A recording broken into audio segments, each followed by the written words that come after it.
Pronto, agora tá valendo aí, ó. Já tem até o ícone vermelho aqui, ó. Então, olha só, gente. Esse segundo módulo aqui, o segundo grupo, não, é segundo módulo mesmo, primeiro grupo. Nós vamos ter algumas aulas duplas, tipo essa daqui de hoje, entendeu? Aula 7 e aula 8. Né? E aí vocês vão ver que algumas coisas passam mais rápido e outra dá uma agarradinha. Tá? Então vamos lá.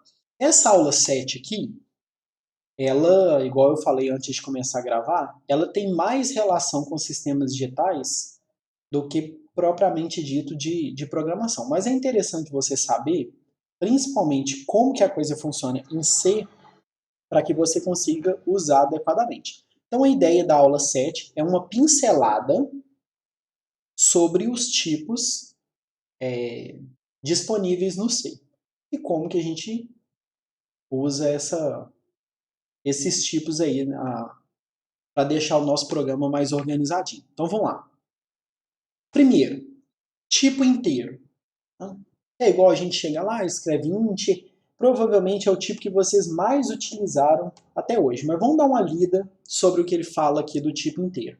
Esse é o tipo de dados utilizado para armazenar valores que pertencem ao conjunto dos números inteiros. Beleza, então a gente tem aí números positivos, o zero, e números negativos. Não é só números positivos, tá? Então é o conjunto dos números inteiros. Só que a gente sabe que o conjunto dos números inteiros ele é infinito. E não tem jeito de a gente armazenar números infinitos no computador por uma razão bastante óbvia. Alguém sabe o que seria, qual que é essa razão? Capacidade de memória? Né? Porque é o seguinte, para que eu possa armazenar um número infinito, teoricamente qualquer número, né? Então, um conjunto infinito, eu precisaria de infinito de memória, e eu não tenho. Então, assim, essa é a principal razão. Ah, eu consigo armazenar um número muito grande. Beleza, muito grande não é infinito. Então, a primeira coisa que a gente tem que ter em mente é que o armazenamento é sempre limitado. Não é possível você guardar infinitas coisas, porque o armazenamento é finito. Então, essa é a primeira razão. Então, o que acontece? Mesmo que a gente fale em conjuntos de números inteiros, a gente vai ver reais aqui, tudo, a gente tem que ter em mente que não é possível representar todos. Tá? E vamos lá. Esse tipo de dado, que no caso aqui é o inteiro, é porque a gente vai chegar no conjunto dos reais também, geralmente é armazenado utilizando complemento de 2. Provavelmente vocês já assistiram aula que fala de complemento de 2. Eu não sei se eletrônica e automação viu aula relacionado com isso daí, mas a informática já viu. Automação não viu não, professor. Então vocês não sabem o que é complemento de 2, certo? O Não, não sei. que acontece? Eu não vou dar uma aula de complemento de 2 agora. Tá? Mas eu vou dar uma geral aqui para que vocês consigam entender como que eu vou utilizar um espaço finito para poder guardar meus números, tá bom? Então, vamos lá. Vamos supor, deixa eu abrir aqui meu negócio de desenho. Vamos supor que eu tenha a base 10, tá? Então, aqui, ó, números da base 10. Se eu perguntar para vocês quantos números diferentes eu consigo representar com um único dígito, quantos são eles? Se eu tiver na base 10, tá? 10. Isso. Se eu tiver um único dígito, quantos números diferentes eu consigo representar? 9. Não é 9, não. Tá 10. 10, né? Também não é 2, não, Davi. Tá do zero, eu vou ir. Isso. Então eu consigo representar 10 números distintos, de 0 a 9. Tá? São 10 números distintos. E esse 10 aqui, ele não é à toa, é justamente a quantidade de símbolos distintos que eu tenho nessa base. Então, se eu tiver base 2, eu tenho 2 símbolos distintos. Tá? Então, vou colocar aqui, ó, 0 e 1. O que acontece? Existe uma convenção, o importante é ter símbolos distintos, tá? Mas para a gente representar em forma de texto e facilitar a nossa leitura, existe uma convenção de que os símbolos eles são escritos de 0 até 9 e depois o alfabeto, de A a Z. Então significa que se eu tiver base 11, por exemplo, eu vou ter de 0 a A. Né? Porque eu vou ter 0, 1, 2, 3, 4, 5, 6, 7, 8, 9, A. Porque são 11 símbolos distintos. E por que eu estou falando isso aqui? Porque a quantidade de símbolos distintos na minha base, mais a quantidade de símbolos, essas duas informações juntas, elas vão me permitir especificar a minha faixa de valores que eu consigo representar. Então, por exemplo, se eu estiver falando de base 10, que é o que a gente está mais acostumado, e eu tiver 2 dígitos,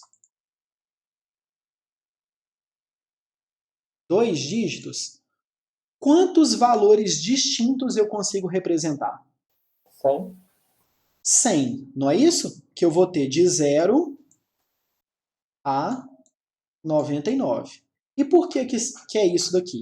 Porque é a minha base, que a minha base é 10, elevado ao número de dígitos, que no caso é 2.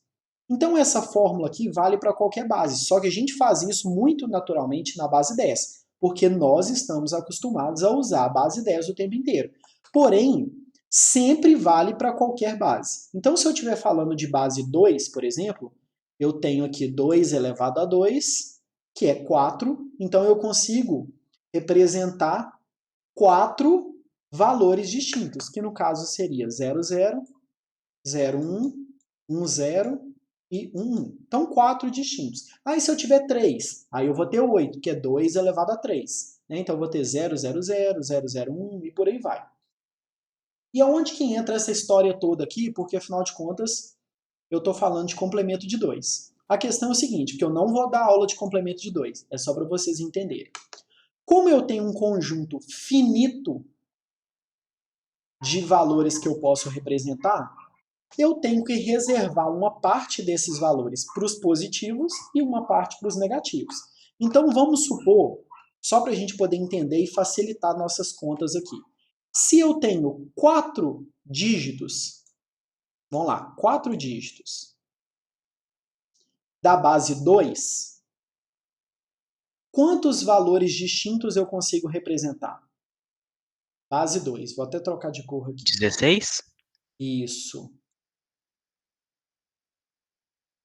Vou ter 16 valores distintos, porque é 2 elevado a 4. E se eu tiver da base 10?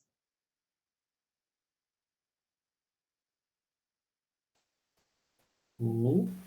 10 elevado a 4 também, só que aí não sei quanto que dá, não. 10.000. 10 mil, não é isso? Uhum. Com a mesma quantidade de símbolos, 10 mil. Então, olha só, vamos facilitar a nossa vida aqui.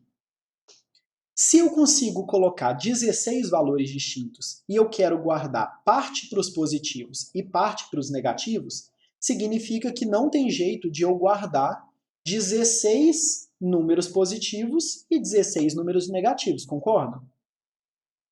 Sim. Né? Porque eu só tenho 16 valores distintos.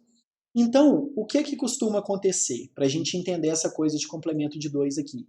Metade do espaço é reservado para os positivos e metade do espaço reservado para os negativos. Então, se eu tenho 16 números distintos, é como se eu tivesse... Deixa eu trocar de cor aqui. É como se eu tivesse um pedaço para os negativos e outro pedaço para os positivos.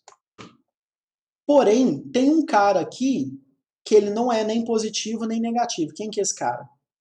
O 0. O 0. Então, o 0, por convenção, ele acaba comendo um espacinho dos positivos. Então, quando eu tenho aqui 4 símbolos diferentes na base 2, é como se eu pudesse representar de 2... Deixa eu trocar de cor aqui.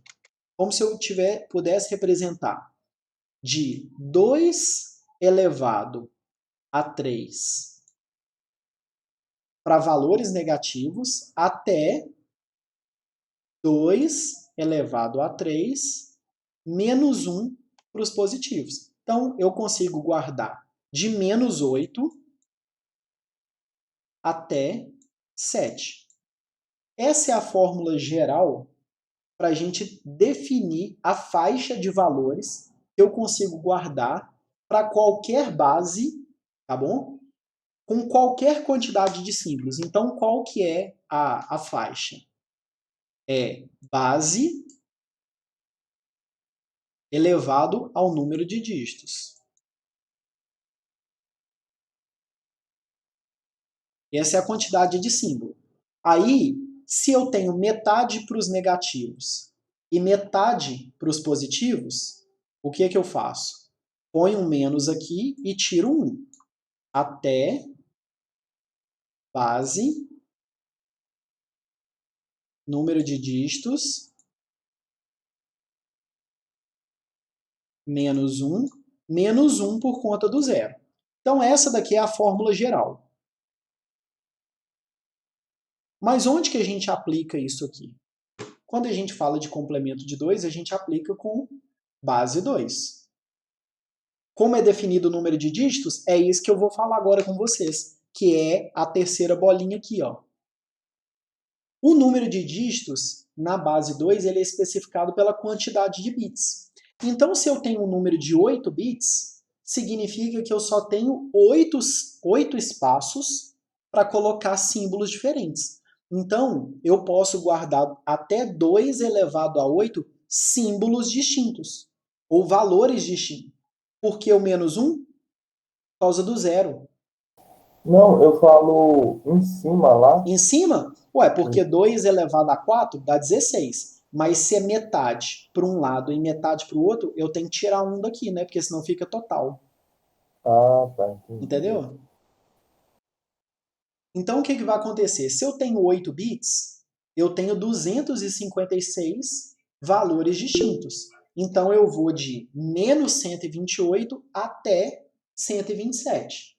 Entenderam a ideia? Então, a quantidade de bits é que vai definir a quantidade de espaços que eu tenho para colocar os símbolos e, consequentemente, vai definir a minha faixa.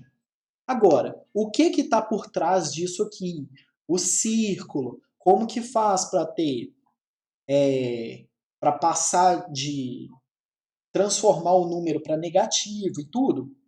Isso não é assunto meu aqui, tá? Porque senão eu tenho que dar umas 2 aulas disso para poder explicar.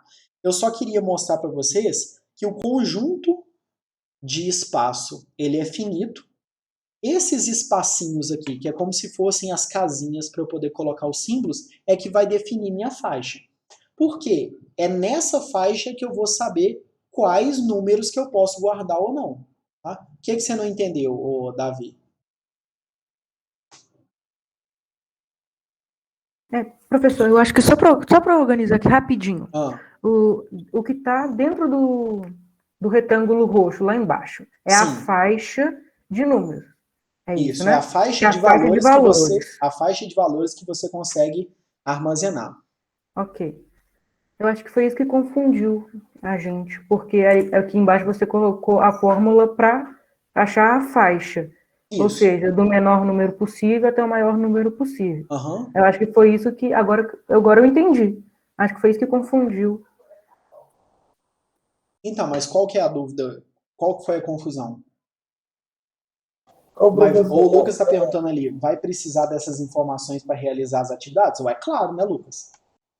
Não, eu Isso digo assim. porque você falou que você não vai dar aula disso agora, mas Não, só isso não, é o sim. seguinte, eu não vou dar aula de sistemas digitais, não vou ensinar como é que faz a conversão, como que utiliza complemento de 2, é isso que eu não vou ensinar. Mas a questão da faixa de valores, você precisa saber. Isso daqui, ó, que está guardado dentro do retângulo roxo, precisa por conta daqui, ó, que é as coisas que eu vou falar. E isso aqui você tem que saber. Uhum. Entendeu? Então vamos supor que eu estou falando de base 2, tá? Porque a gente guarda os números na base 2, né? O computador trabalha na base 2, e eu estou falando de 16 bits. Qual que é a faixa de valor que eu consigo representar em complemento de 2? 2 elevado a 3 ou 15 valores, entende? Porque é de -8 até 2 elevado a 3 menos 1. Foi isso que você falou, não foi? Então, eu não espero que você saiba o número de cabeça, não, mas fazer a conta você tem que saber. Uhum. Se eu estou falando de base 2, porque são bits, e eu tenho 16 bits, a pergunta que eu fiz é, qual que é a faixa de valores? É aquilo dali que o Diogo respondeu, só que tem um menos aí no início, tá, ô Diogo? É de menos 2 elevado a 15 até 2 elevado a 15 menos 1. Então, professor, agora eu entendi a confusão que eu fiz na minha cabeça. O bits, então, é o número que sempre vai estar no expoente, por exemplo, no caso. É o número de bits, isso. É quantas Ah, tá. casinhas você tem. Sim. É como se. Porque você colocou assim, base, número de dígitos menos 1. Aham. Então, bits é como se fosse o número de dígitos? Então, isso, exatamente. É porque essa Ah, faixa aqui, ela vale para qualquer base e qualquer número de dígitos. Só que quando a gente está falando de base 2, qual que é a base? 2. E o número de dígitos? Quantos bits, entendeu? sim. Então, dígitos é igual a bits. Eu vou anotar Isso isso. aqui, Obrigada. ó, é geral, tá? Geral. Só que quando a gente está falando de base 2, então você vai trocar isso aqui por 2 Sim. e o número de dígitos é o número de bits. Isso, para todos os casos, o bits é sempre o número no expoente, né? Sempre a quantidade de bits. Isso, Ah, exatamente. ok. Então, obrigada. Vamos lá. Não entendi a dúvida do Guilherme lá em cima. Nem sei qual que é a dúvida do Guilherme. Vamos lá, deixa eu ler a dúvida do Guilherme. Por que menos 1? Por que menos 1 eu respondi, né? Porque olha só, se você tem 4 casinhas, então você tem 2 elevado a 4. 16 possíveis valores. Se você utiliza metade para os positivos e metade para os negativos, não tem jeito de você usar 2 elevado a 4 para positivo e 2 elevado a 4 para negativo. Então você usa 2 elevado a 3 para os negativos e 2 elevado a 3 para os positivos. Só que aí você precisa de um espacinho para o zero, que é esse aqui que eu marquei de azul. Ó. E a nossa convenção é que a gente tira o espaço do positivo. Então é por isso que tem esse menos 1 aqui. O menos 1 daqui de cima é porque é metade para o positivo e metade para o negativo. E esse menos 1 aqui de baixo é por causa do espaço para o zero. Tá? Professor, é isso que a gente está vendo aqui agora, que você explicou, essa é o complemento de 2, né, que você falou. Isso é para a gente determinar a quantidade de memória que a gente vai conseguir? É a quantidade, a faixa de valores Sim. que você consegue guardar num determinado tipo. Ah, tá. Entendeu? Porque ali eu agora estou falando do primeiro tipo, que é o tipo inteiro. Só que você precisa saber qual que é a faixa de valor, porque senão você acha que pode guardar qualquer número, e não pode. Entendeu? É por isso que eu estou ensinando isso aqui para vocês. Só que isso aqui não é aula de complemento de 2. Entendeu? O que eu estou explicando é, esse tipo de dado geralmente é armazenado utilizando complemento de 2. Aí pronto, parou minha explicação. Porque eu não estou explicando para vocês o que é complemento de 2. Mas eu tenho que explicar, utilizando o complemento de 2, qual que é a faixa de valores que eu consigo representar. E aí eu falei de forma bem genérica para qualquer tipo. Só que a gente usa essas faixas de valores para a base 2. Tá? Essa matéria tem ISL? Sim, isso é assunto de ISL. Tá, então, quando a gente for no caso do tipo inteiro, aquele que a gente vai chegar na terceira bolinha, é sempre só jogar nessa fórmula aqui de baixo, né? Isso. A Então tá faixa ok. positiva vai ser menor que a do negativo? Sim, menor por uma unidade. Entendeu, Bernardo? Porque você precisa de um espaço para o zero. Então, mas o complemento de 2, Júlia, se não me engano, é capítulo 5. Tenho quase certeza que é capítulo 5. Então, se vocês não chegaram no capítulo 5 do livro ainda, é por isso que vocês não viram o complemento de 2. Eu até estranhei quando você falou complemento de 2, porque a gente ainda não viu, não. É porque é o assunto de ISL. Eu achei que vocês já tivessem chegado no capítulo 5, mas Não tem problema. Na hora que chegar lá, vocês vão saber fazer a conversão. Porque isso aqui não é aula de conversão. Eu só quero que vocês entendam a faixa de valores. Isso é importante saber. Tá? Porque essa faixa de valores aqui, ó, você vai saber, que número que eu posso guardar com 32 bits, que número que eu posso guardar com 16, que número que eu posso guardar com 8 e com 64, entendeu? Vamos continuar na aula aqui, que aí vocês vão entender.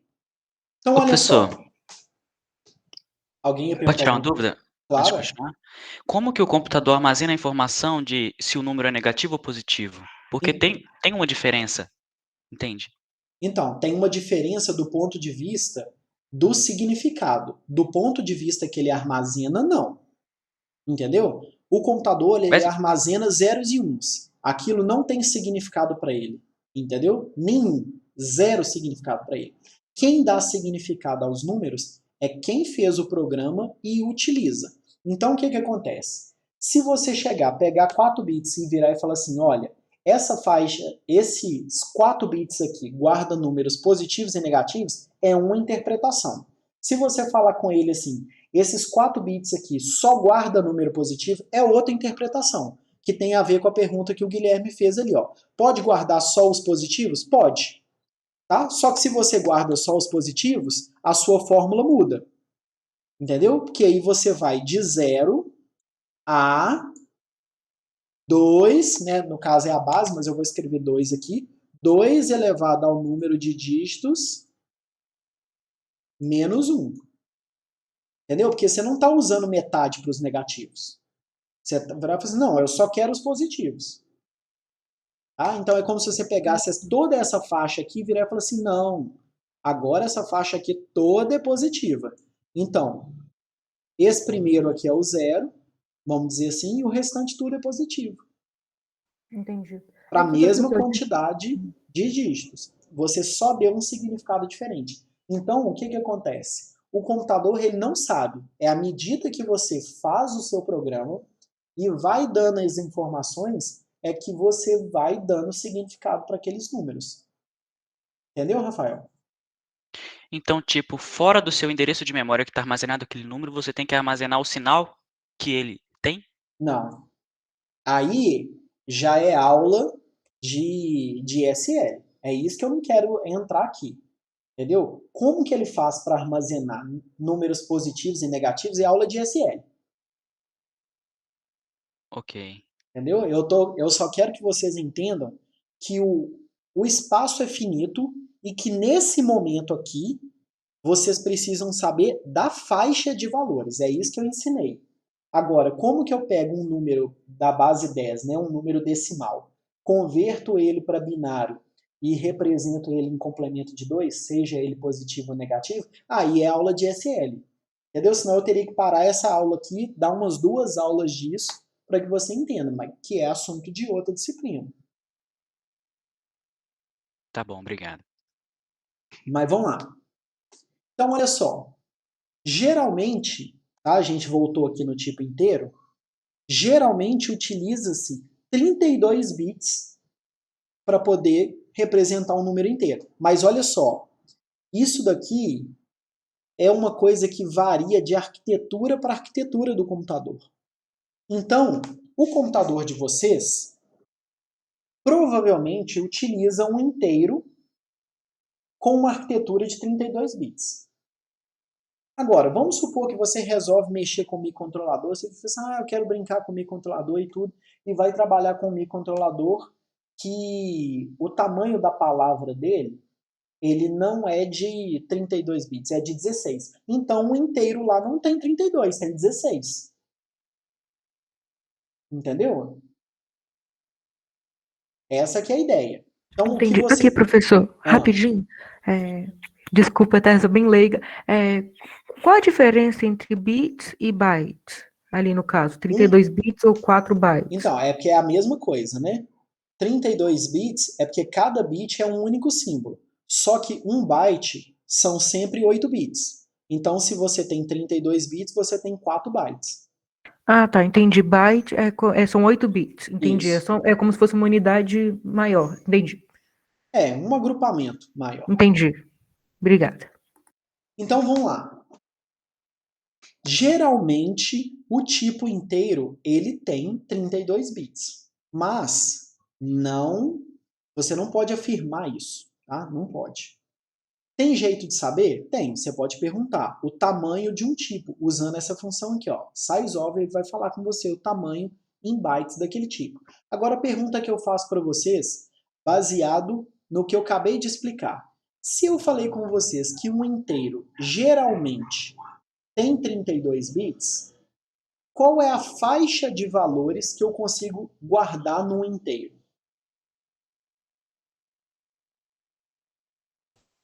Depende se ele armazena negativos ou não.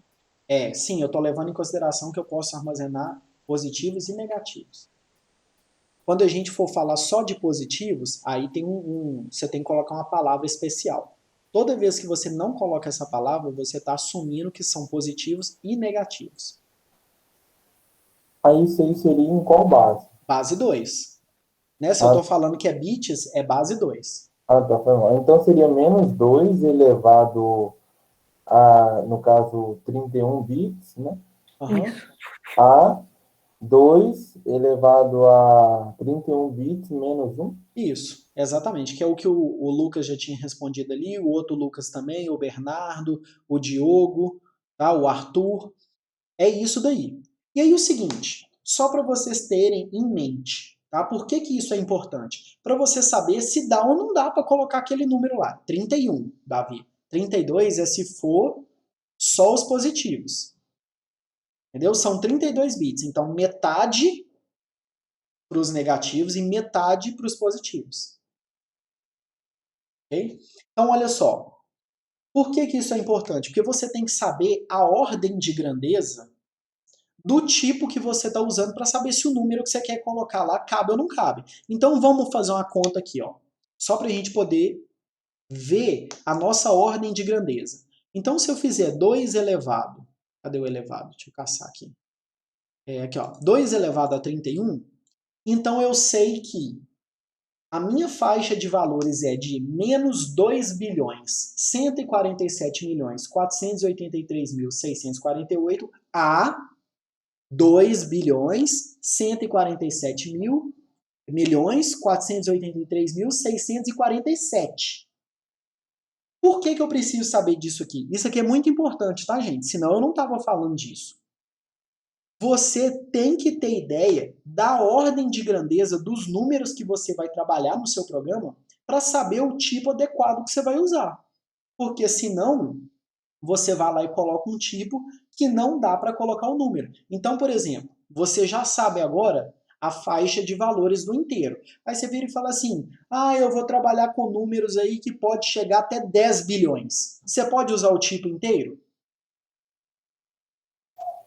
Se você aumentar a Se quantidade, for de 64 bits, Então, assim, com 32, do jeito que eu estou usando aqui. ainda não, é pequeno demais. não. Então, não dá, é pequeno demais. É isso daí que você tem que ter em mente. Entendeu? Você não precisa guardar esse número de cabeça. Claro que não. Eu só sei a ordem de grandeza. É 2 bilhões e alguma coisa. Entendeu? É isso daí que você tem que saber. Eu falei assim, dá ou não dá para guardar o valor? Pronto, é isso que você tem que ter em mente. Aí você fala assim, eu preciso trabalhar com números na faixa de 10 bilhões, então eu não posso usar um inteiro de 32 bits. É isso. Entendeu? Aí você vira e fala assim, eu vou trabalhar aqui com números que é no máximo 1 milhão.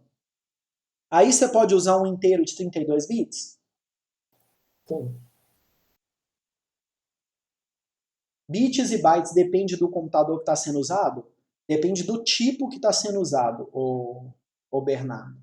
Entendeu? Aí o tipo inteiro depende do computador. Os bytes não. Né? 1 byte são sempre 8 bits.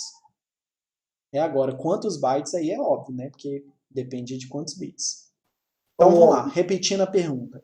Se eu vou trabalhar com números que pode chegar no máximo até 1 milhão, eu posso usar um inteiro de 32 bits? Sim. Sim. Sim, né? Posso usar. Agora vamos lá. Agora vamos supor que o meu inteiro tem 16 bits. E eu quero trabalhar com números na faixa de 1 milhão. Eu posso usar um inteiro de 16 bits? Não. Não, só vai até 30 e poucos mil, eu imagino. Isso, é essa que é a resposta, Rafael. É isso daí. Entendeu? Você não precisa saber o número exato, não. Tá? A menos que você estiver fazendo uma coisa ali mega precisa e tudo. Você não precisa saber o número exato, mas você tem que saber mais ou menos até quanto. E essa daí que é a resposta que eu daria. Não, porque você só pode gravar lá até 32 mil e alguma coisa. Pronto. Entendeu? Então, se você sabe que com 16 bits é até 32 mil e alguma coisa, não dá para você usar 1 milhão. Entendeu a ideia aqui? É isso que eu quero que vocês guardem. Então, Bernardo, 16 bits não vai até 65.536. Eu acho que você não pegou a ideia ainda. São 65.536 valores distintos.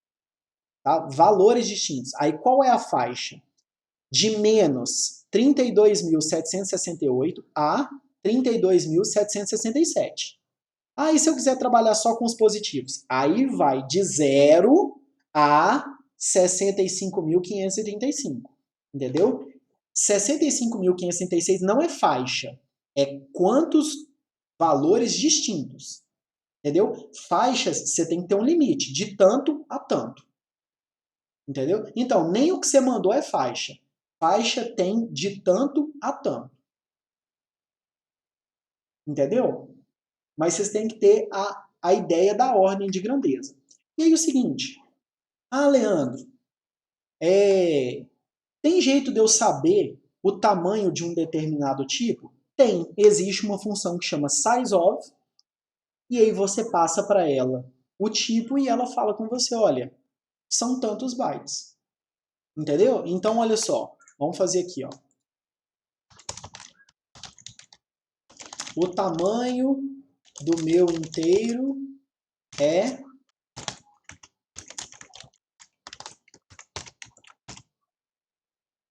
vamos lá.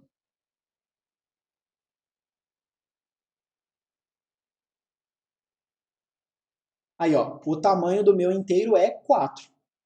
Eu uso 2015. O tamanho do meu inteiro é 4. Então eu sei que são 4 bytes, 32 bits. Agora o seguinte, e qual que é o tamanho de um char? Vamos escrever aqui. Um char é 1 byte só. Então é o seguinte, se um char é 1 byte só, qual é a faixa de valores que eu consigo guardar num char?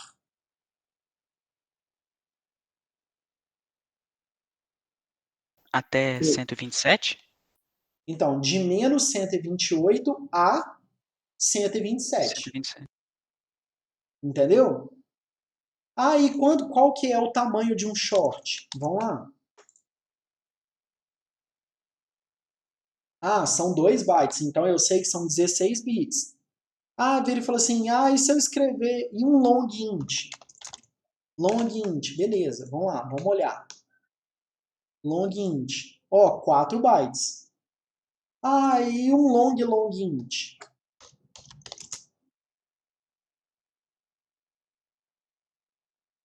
Aí, ó, um long int já são 8 bytes, que é 64 bits. Estão entendendo aonde que eu quero chegar? Porque você tem que ter ideia aqui, ó. Ele falou assim, eu quero trabalhar com números até 10 bilhões. Qual de todos esses que eu acabei de mostrar aqui, qual que é o tipo que eu tenho que usar se eu preciso trabalhar com números na faixa de 10 bilhões? 64? Long int. Long int. Entendeu? É isso daí. É isso que vocês têm que guardar, tá bom? Então vamos lá. Todo mundo agora... Aqui, se por exemplo eu estiver usando com números pequenos, e se eu colocar uma memória muito grande, tem algum problema? Tem, você está desperdiçando memória à toa. Vai mostrar que você não sabe o que você está fazendo. Tá. Beleza. Entendeu? É isso que eu vejo. Tá bom? Aí, tipo, eu entendi. Aí, tipo, atrapalha, danifica o projeto, não, né? Então, eu entendi sua pergunta, mas eu te dei a resposta que eu acho que é a melhor. Tá? O que acontece? Atrapalha? Não, claro, se você colocar mais espaço do que você precisa, é lógico que não vai atrapalhar. Só que o que eu vejo quando a pessoa faz isso? Eu vejo que ela não sabe o que ela está fazendo. Entendeu? É essa a minha interpretação. Então, quando a pessoa não sabe a faixa de valores que ela vai trabalhar, já começou errado. E foi assim, eu quero que você faça um programa aí que vai entrar com um número. Olha pra você ver a especificação, que maluca. Não, você vai fazer um programa aí que vai receber 2 números quaisquer aí e fazer uma conta. Aí eu fico assim, pô, mas vou receber 2 números, fazer uma conta, mas que raio de programa é esse? Primeira coisa que você tem que falar pra pessoa, eu falo assim, e esses números aí? Entendeu? Esses números aí, qual que é esses números? Qual que é a faixa?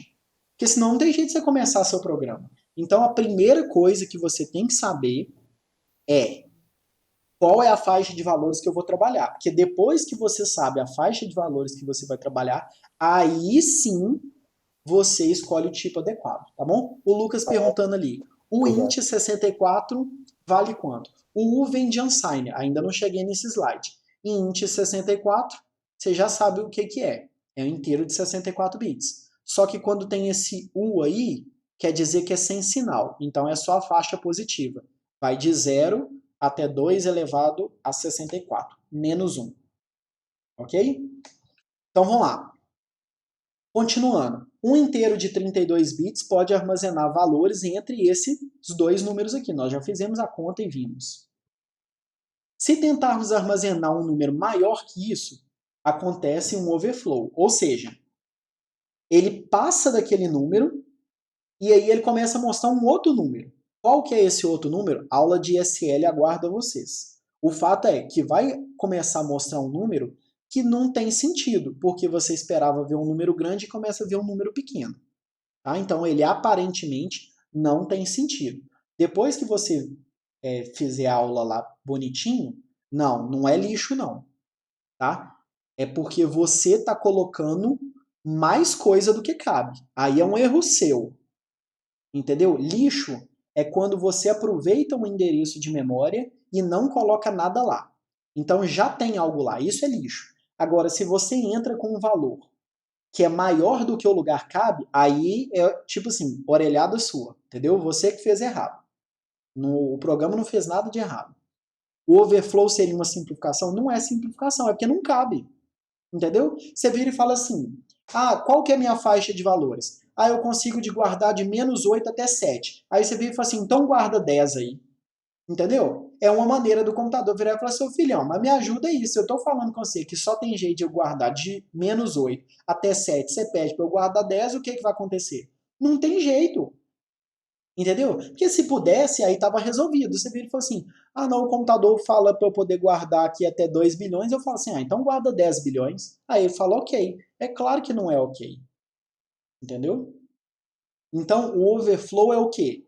É uma sinalização de que algo aconteceu de errado. Porque você tentou guardar algo que não cabe. E o que é o underflow? O underflow é quando você tenta guardar um número que é menor do que o menor que ele consegue. Você vive assim, de menos 8 até 7. Aí você vive assim, então guarda menos 10 para mim. Isso é underflow. Tá? Aí o Anakin está perguntando ali, e quem não tem SL? Tem sistemas digitais, vai aprender da mesma forma.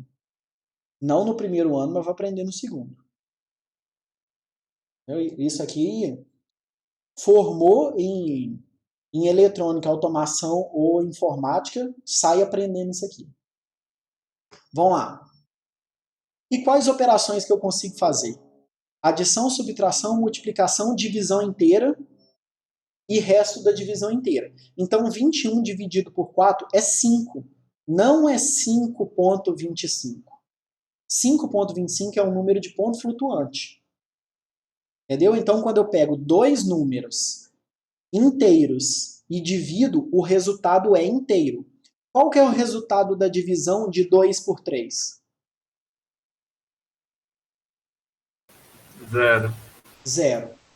Ok? E qual que é o resultado da divisão de 4 por 3? Isso, é 1. Tá? Tem que ter isso na cabeça. Vamos lá. E modificadores opcionais que tem a ver com alguém que perguntou alguma coisa lá em cima, o Lucas. Olha só. Eu tenho os modificadores signed. Isso aqui é bobagem, tá? Não precisa escrever, não. O signed é para dizer que o número é com sinal. Mas o número já é naturalmente com sinal. Você é que fala que quer ele sem sinal. 1. Então aqui, ó, signed. E quando eu coloco o modificador unsigned, aí eu estou falando, olha, aquela mesma quantidade de bits que eu tenho, só que agora eu não estou interessado nos negativos. Então eu uso a palavra unsigned para dizer que o meu tipo agora tem um modificador para tratar só os números positivos. Entendeu? Então se eu escrever lá Peraí. unsigned int e o meu int for de 32 bits, qual é a faixa de valores que eu consigo trabalhar?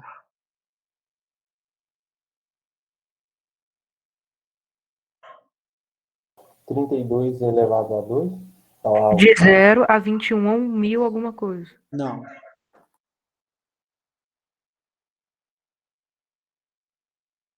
Não, também não, Arthur. São 32 bits que você falou? É, 32 bits. Então, seria o 2 elevado a 32 menos 1? Isso. De 0 até 2 elevado a 32 menos 1. Entendeu? Porque metade que era usado para os negativos não está sendo usado mais.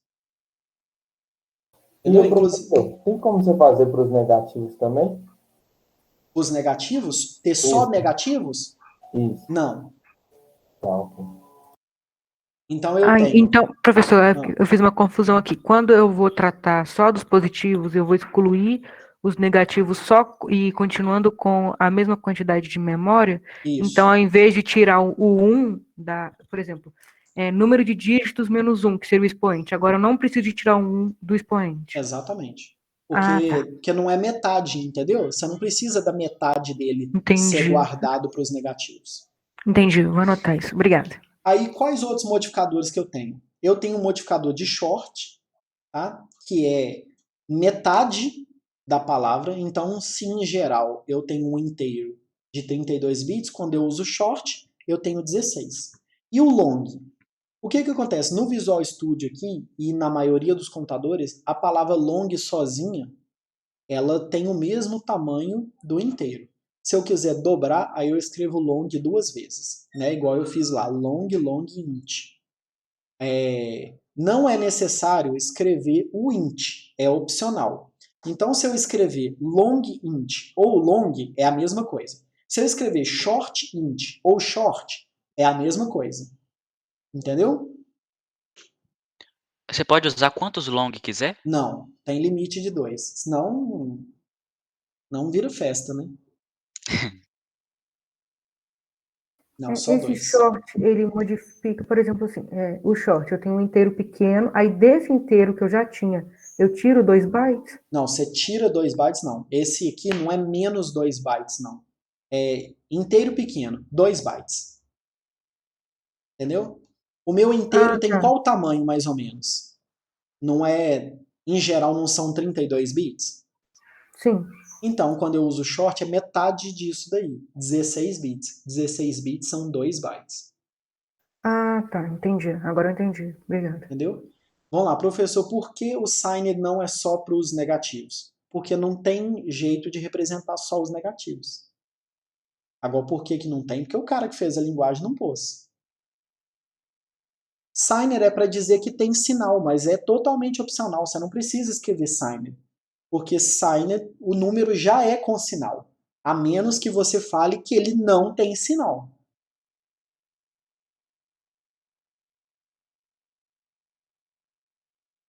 Entendeu, Bernardo? Então, beleza. Agora Professor, vamos lá. é possível combinar tipo long unsigned? É. Por Pode exemplo, fazer? quem foi que perguntou aqui em cima? É o Lucas. O Lucas, ele escreveu o int 64. O tipo, o int. Esperar ele atualizar. O int 64 é a mesma coisa de unsigned.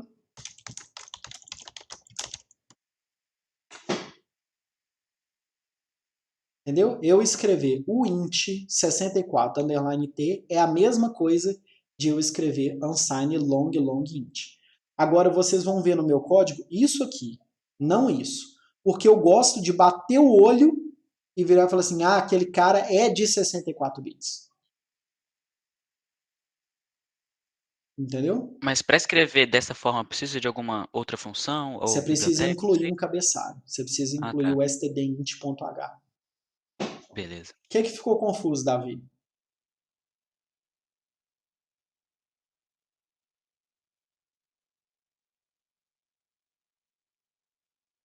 O signed? Mas o signed eu acabei de falar, todo número já é signed. Por que o signed não é só os negativos? Eu também respondi, é porque você não deve ter escutado aí.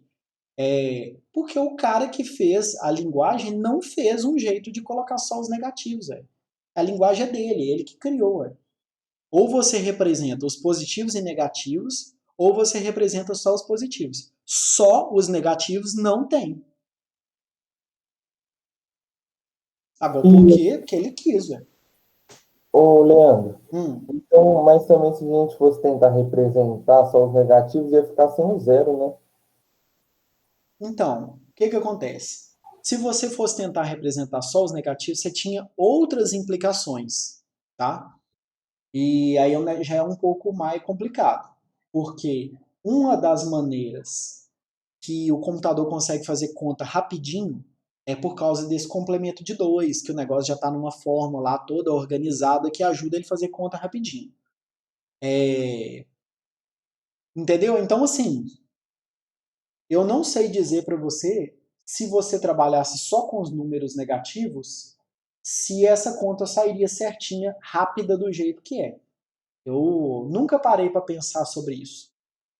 Acredito que não, tá? Pela questão da faixa de valores mesmo. Eu acho que daria bagunça. Tá? No caso, quando a gente estuda lá em SL e vê a faixa de valores, fica assim tão fácil de entender por que dá certo a conta, que eu nunca parei para pensar se eu estivesse trabalhando só com os negativos. Mas o fato é que não tem como trabalhar só com os negativos. Em C não tem. Eu, para falar a verdade, eu não conheço em nenhuma linguagem que tem jeito de trabalhar só com os negativos. Talvez alguma tenha, mas eu desconheço. Então, ou você trabalha com os positivos e negativos, ou com os positivos. Com os negativos só, não. Entendeu? Agora, se você quiser trabalhar só com os negativos, você pode trabalhar só com os positivos e interpretar ele como se fosse negativo, dá na mesma. Talvez seja essa a razão, entendeu? Você vira e fala assim, ah, não, eu quero trabalhar só com o número negativo. Então você faz as contas todas como se fosse positivo e no final das contas fala, é esse número aqui negativo. Pronto. Deu na mesma. Talvez seja essa a razão. O fato é que eu realmente nunca parei para pensar sobre ter só números negativos. Talvez seja essa a lógica. Tá? Então vamos lá. Tipo de ponto flutuante. O tipo de ponto flutuante ele serve para representar o conjunto dos números reais. O conjunto dos números reais, assim como o conjunto dos números inteiros, ele é infinito. Inclusive, o conjunto dos números reais é mais infinito ainda do que o conjunto dos números inteiros. O fato é que, assim como o outro, não tem jeito de guardar todos os números reais. Então, você precisa de ter uma forma de guardar os números de ponto flutuante. Essa forma ela é definida por essa norma aqui, ó. I3E754. Não é assunto da minha aula aqui. Não posso parar e explicar sobre isso e também não é assunto de SL. Vocês não vão ver em SL, a menos que o professor esteja em dócil e resolve dar toda uma aula disso aqui para vocês. Mas o fato é o seguinte, como a memória também é finita, tem que ter uma forma de guardar números reais. E a forma é assim, ó. Você pega a sua quantidade de bits, divide em 3 campos. Um campo é do sinal, um campo é do expoente e um campo é da mantissa, que é a parte inteira do número. Tá? Então ele vai e codifica o número de ponto flutuante dessa forma. Você precisa saber disso? Não. Ah, eu estou muito em dócil. Não, Leandro, eu não vou conseguir dormir se eu não estudar sobre I3E754. Então você faz o seguinte, você entra no Google, escreve I3E754. Abre aqui, e aí tem toda uma explicação. Aqui, ó. E se eu estiver trabalhando com números de 16 bits e 32, quanto que é a parte inteira, quanto que é o expoente, qual que é a faixa de valores, entendeu? Aqui, ó, o negócio que eu acabei de desenhar para vocês, os bits, né? Um para dizer o sinal, uma parte para o expoente e uma parte para a mantissa, tá? E aí vem aqui, ó, tá? Vem assim, agora eu vou conseguir dormir. Então, só se a pessoa tiver em dócil. Ou então, se ela seguir a área de informática aí, fizer computação, alguma coisa disso. Que aí na hora que ela estiver fazendo arquitetura de computadores, ela vai ter que aprender. Mas não é agora não. Entendeu? Então, se você tiver em dócil, espera um pouquinho. Entendeu? Vira e fala assim, vou ligar a televisão aqui, vou assistir um desenho animado aqui 10 minutos, a sua vontade de aprender vai passar. Pode ter certeza. Esse negócio aqui, ó, tem muita coisa para você aprender direito antes de aprender isso aqui. Bom? Então, olha só, o Caio colocando um negócio. É o que eu acabei de falar aqui, Caio. Você ainda não sabe manipular os bits direito. E esse negócio de I3S754, que é a parte da mantissa, a parte do expoente, do sinal, como que você codifica, como que você transforma, normaliza o número, porque o número está sempre normalizado. Você assume que ele é sempre um ponto alguma coisa. Então é 1.0 alguma coisa, 1.1 alguma coisa. Então ele está sempre normalizado. É muita coisa para vocês saberem antes de estudar I3S754. Eu não sei normalizar, eu não sei converter direito, eu não sei transformar para fração, entendeu? É tanta coisa antes que não acho que é o momento. O que é que eu quero que vocês entendam nessa aula? Assim como o conjunto dos números inteiros, o conjunto dos números reais é infinito. E não tem jeito de guardar números infinitos. Então existe uma limitação. E olha só, se eu utilizar o float é o suficiente para a maioria das contas que a gente faz. A maioria. Se eu utilizar o double, observe que ele tem o dobro de tamanho. Então, eu tenho uma faixa maior e uma precisão maior. Para a maior parte das coisas que a gente faz, o float é o suficiente. Se o float não for suficiente, eu uso o double. E se o double não for suficiente, eu uso o long double. Tá? E como que eu sei a faixa?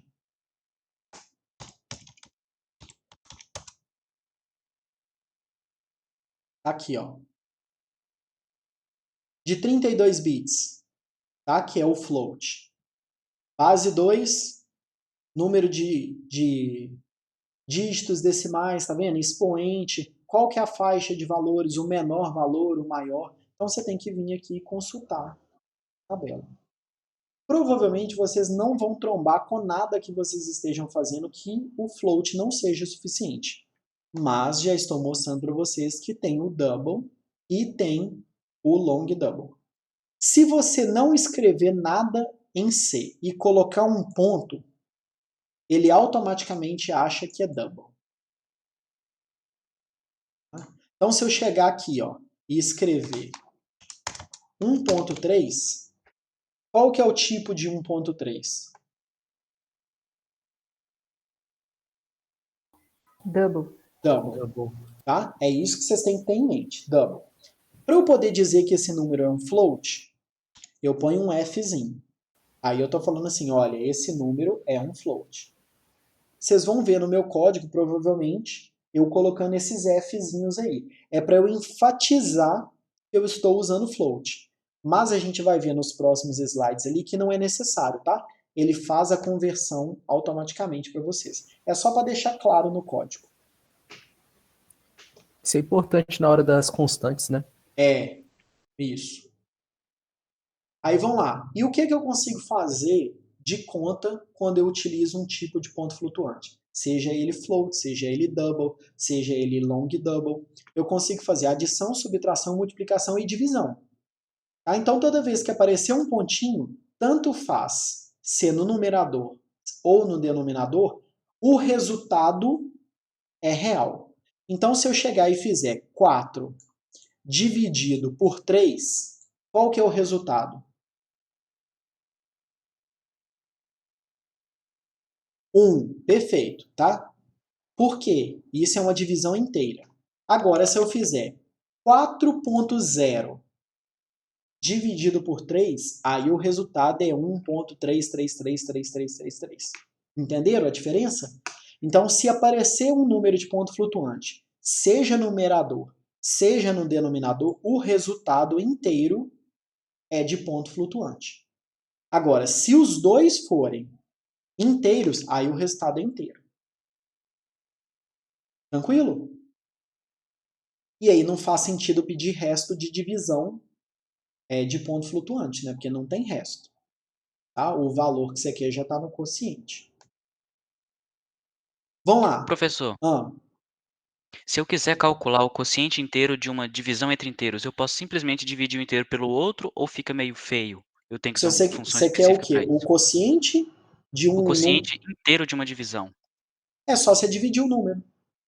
Não precisa usar outra função, não? Não, é só fazer 4 por 3, por exemplo, ele vai te dar 1. Ah, tá. Beleza. Beleza? E o seguinte, a gente tem uma biblioteca que é o math.h, que é lotado de funções matemáticas.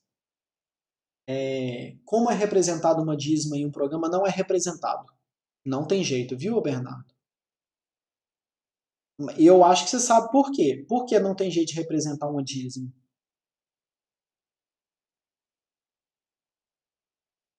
Posso responder? Pode, Porque ela é infinita? porque é Porque, infinito. enfim, Exatamente. Então vocês já sabem a resposta. Então o que vai acontecer? Ele vai colocar um número que é próximo daquela dízima. Mas a dízima não tem jeito.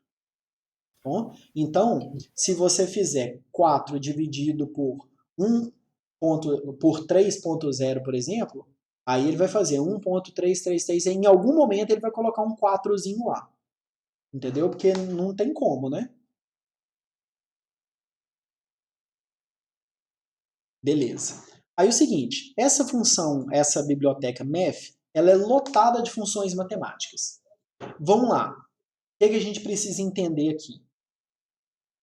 As funções matemáticas não fazem parte do dia a dia da maioria das pessoas. Então você não tem necessidade de guardar as funções matemáticas que estão dentro do math. Mas você precisa saber que elas estão lá. Então, se eu precisar calcular seno, cosseno, tangente, cotangente, se eu precisar calcular potência, raiz quadrada, essas funções estão todas dentro do math. Agora, eu tenho que saber de cor? Claro que não. Se essa coisa não faz parte do seu dia a dia, você não precisa saber de cor. Printf você tem que saber, scanf você tem que saber, várias outras coisas você tem que saber. Mas funções matemáticas? Não. Vem e fala assim, eu quero saber o que está lá dentro. Então, beleza, você quer saber o que está lá dentro? Então, o que você faz? Entra no Google, escreve math.hc, abre o math.h, vamos achar um site bacana. Cadê? Esse aqui. E olha as funções que estão lá dentro. Olha, tem uma função para calcular o cosseno, uma para calcular o seno, uma para calcular a tangente, uma para calcular arco cosseno, arco seno, arco tangente. Entendeu? Aqui, ó, tá lotado de funções. Para poder calcular potência, raiz cúbica, entendeu? Hipotenusa. Aqui, ó. Professor, em relação a essas bibliotecas que nós inserimos no cabeçalho do programa, ao longo do tempo a gente vai adquirindo cada vez mais, né? Vai colocando algumas outras bibliotecas, mas de básico, aquela... Eu ia colocar, quando eu fazia do primeiro módulo, eu usava você colocava include, acho que era std. Esse aqui, ó, stdio, esse que está aqui na minha tela. Só que eu nunca entendi, só que na época eu não perguntei, esse aí serve para quê? Eu nunca perguntei. Aí eu tenho essa dúvida até hoje. O que é que você não entendeu? O stdio.h. Ele serve para você usar as funções de entrada e saída, que é printf e scanf. Eu lembro que acho que agora eu tô começando a lembrar de você falando isso, e mesmo assim o meu Visual Studio de 2019, ele colocava aquele alerta de scanf. Então, mas eu falei disso também. Alguém lembra sobre o Aí scanf? tinha que colocar o... Tem que usar o Secure No Warning. Isso. Isso, exatamente. CRT Secure No Warning. Por quê? A função scanf ela já é conhecida por ter problema de segurança. Existe uma função chamada scanf-s que não é igual ao scanf, tá? Primeira coisa, não é o mesmo protótipo, não dá para você transformar uma na outra direto, entendeu? Ela não é. Porém, ela é segura se comparado com o scanf tradicional. Então, o que o Visual Studio fala é o seguinte, cara, você está usando uma função que a gente sabe que tem problema. Tem uma função que tem esse problema resolvido, que é o scanf-s. Você não usa ela, entendeu? Aí o que a gente faz? Essa scanf-s não faz parte do ANSI-C. E eu falei com vocês, o S é de Security. Isso. O scanf-s não faz parte do ANSI-C. E eu falei com vocês que eu vou utilizar aqui o tempo todo o ANSI-C para que o programa compile em qualquer lugar que você queira usar. Então, quando você usa o scanf-s, você está assumindo o risco de que o seu programa pode não compilar em algum lugar. Então é por isso que eu não uso. Não é porque eu não sei usar outra. É porque eu não quero usar com vocês enquanto vocês estão aprendendo a programar, coisa que não faz parte do C padrão. É só por isso. Então você vai lá no Visual Studio e fala, filhão, chá comigo, eu sei o que eu estou fazendo. Então quando você coloca esse underline CRT Secure No Warning, você está falando, Visual Studio, eu não quero que você me dê avisos de segurança. E aí ele deixa você usar o scanf. Entendeu? O CRT Secure tem que colocar toda vez que vai fazer um programa? Sim. Sim, toda hora tem que colocar lá.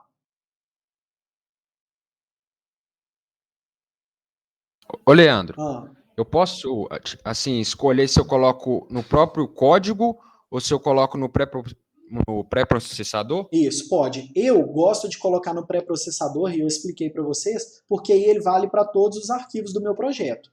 Entendeu? Se você chega e coloca ele aqui, ó, ele vale para todos os arquivos. Quando você não coloca ele aqui, aí você tem que ficar colocando em arquivo por arquivo. Aí eu acho chato, entendeu? Aí eu já ponho ali. Entendi. Obrigado. Mas tranquilo, gente? Então, voltando aqui ó, ao math. Alguém fez uma pergunta aqui em cima de negócio de fatorar. Não sei se tem. Tem alguma função de fatoração? Não sei, vamos olhar aqui.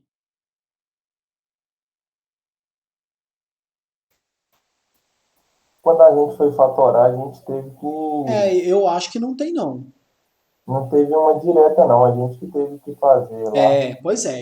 Eu não me lembro de conhecer uma função que fatora, não. Tá? Então, assim, se tem, eu desconheço. O que eu quero que vocês entendam?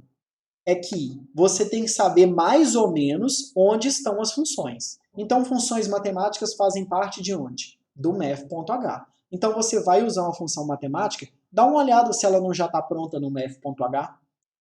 Entendeu? Então, aqui, ó, exemplo. Seno, cosseno, tangente, logaritmo, tá? Logaritmo da base 10, potência. Então, como é que eu faço para fazer 2 elevado a 10? Que vocês tiveram que fazer lá no exercício, no trabalho de vocês lá da calculadora. Já existe uma função, mas eu não queria que vocês fizessem a função. Eu queria que vocês usassem o loop. Mas existe uma função, essa função é poll. Primeiro parâmetro dela é a base, segundo parâmetro dela, o expoente. Aí, para calcular raiz quadrada, também tem aqui, ó, SQRT, Square Root, entendeu? Então, existem várias funções no math.h para tratamento de coisas matemáticas. Funções matemáticas não fazem parte do meu dia a dia. Então, eu não tenho obrigação de guardar as funções matemáticas. É isso que eu quero que vocês entendam. Mas eu tenho que saber onde estão e como usar. Tá? Isso sim. Vira e fala assim, eu preciso calcular a raiz quadrada. Então, deve estar lá no math. Aí eu venho aqui, clico nela, e vira e fala assim, usa sim. Pronto, beleza. É isso daí que interessa. Agora vira e fala assim, eu tenho que guardar todos os parâmetros de todas as funções matemáticas? Não, me ajuda aí, senão ninguém aprende a programar, não é? Se tiver que ficar guardando espaço na sua cabeça com tanto tem idiota, não sobra espaço para colocar as coisas úteis. Então, é importante você entender como pesquisar, onde está e como usar. Agora, guardar isso de cabeça, o protótipo da função, aí não, tá bom? Vamos lá. Tipo caractere. O que é o tipo caractere? Que é o char que a gente escreve lá. Ele nada mais é do que o mapeamento de um símbolo em um número, porque o computador só guarda número. E aí ele vira e fala assim, ah, mas eu quero guardar o Ezinho. Então o cara foi lá e criou uma tabela e falou, olha, toda vez que ele encontrar o número 101 em decimal, e eu estiver falando para ele interpretar como caractere, ele vai mostrar o Ezinho. Então, o tipo caractere nada mais é do que o mapeamento de um número em um símbolo. É isso. E aí existem várias codificações. O padrão é o ANSI, que é essa tabela que vocês estão vendo aqui. Tá? É o ASCII. Tá? Então, se eu chegar aqui ó, e escrever ASCII Table,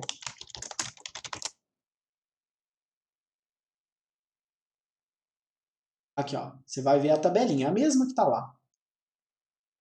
Aqui está metade dela e a outra metade dela deve estar em outro lugar aqui. Vamos ver se é essa. Não. Vamos ver se tem alguma completona aqui. Essa é a mesma que está no slide. É porque essa daqui é a primeira versão. Tem a versão dela estendida. Não é ASCII 2 não, tá, gente? A tabela chama ASCII. Aí tem ela, que é a tradicional, e ela estendida. Que ele usa os outros 128 símbolos restantes do byte para representar outros valores. Entendeu? Vamos achar uma bonitona aqui. Aqui, ó, isso aqui, ó. Tá? Essa é a parte estendida. E entrar nesses tem que... Vamos ver só aqui mesmo. Tá? Então ele usa o restante dos valores para mapear outros símbolos. Então se eu estiver utilizando uma codificação diferente, vamos supor, eu estou usando o TF8, ou eu estou utilizando, sei lá, um outro conjunto de caracteres, é outro mapeamento. Tá? Um mapeamento do tipo caractere é sempre um símbolo para um valor.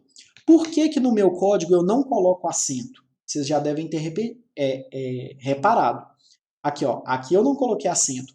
Porque a codificação do meu código é diferente da codificação que o meu programa roda. Então, quando eu coloco um E aqui, ó, vocês vão ver que vai aparecer outro símbolo. Ó, deixa eu tirar aquele negócio ali, né? Eu deixei um... Professor, nos primeiros exercícios que eu fiz, quando eu coloquei o acento, aparecia cifrão, aparecia um monte de coisa. Aí eu falei, aí, ó, tá vendo? vai sem acento mesmo. Tá vendo? Olha que loucura aqui, ó. Tá vendo? Aparece outra coisa. Por quê? Porque a codificação do meu arquivo não é a codificação onde o meu programa roda. São codificações diferentes. Se não me engano, essa que é usada aqui é a 1252. Deixa eu ver qual que o terminal usa. CHCP. Aqui, ó. Mas, 400... professor, tem como, então, tipo, colocar algum acento que eu já vi que... Então, tem, mas aí a codificação é diferente. É isso que eu estou explicando para vocês. Um tipo caractere nada mais é do que o mapeamento de um símbolo num número. É isso, um símbolo num número. Agora, se eu escolho tabelas diferentes, a tabela do 437 é diferente do 1252. Entendeu? Então, o meu programa ele roda em qual? No 437. Qual que é esse aqui que eu estou usando? 1252. Então ele vai mostrar símbolos diferentes. Agora, se eu rodar meu programa no 1252, aí ele mostra bonitinho. Então, só para não ter que ficar mudando essa codificação o tempo inteiro, eu não uso acento nos meus códigos. E eu estou explicando para vocês o porquê. Tá? Porque a tabela é diferente. A tabela de símbolos do seu código é diferente da tabela de símbolos de quando o seu programa está rodando. Do terminal que está rodando ela. Entendi. Mas eu já vi um jeito de colocar acento. Pode usar ou você acha que não? Que não seja na variável, pode. Como assim, no nome da variável, não. Ah, tá. Não, no nome da variável é. Tranquilo? Você vai gerar um problema Entendi. para você mesmo, porque seu programa não vai compilar no meu computador. Entendi. E aí, você já sabe, né? Se o programa não compila, vocês são penalizados.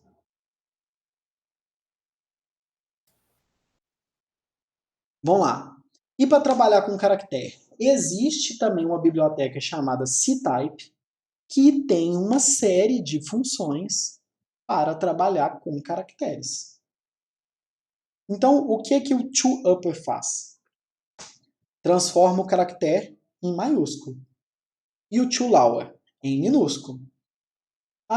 E o isAlNum verifica se ele é alfanumérico. E o isAlpha, se ele é alfanumérico, mas não inclui outras coisas que o outro inclui.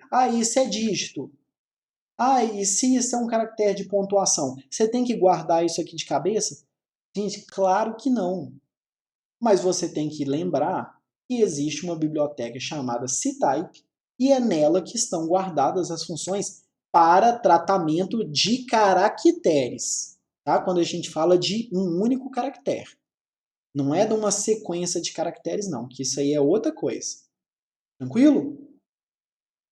Então eu quero pegar e transformar o caractere em maiúsculo. Vou só mostrar para vocês aqui, ó, tá? Para vocês terem ideia.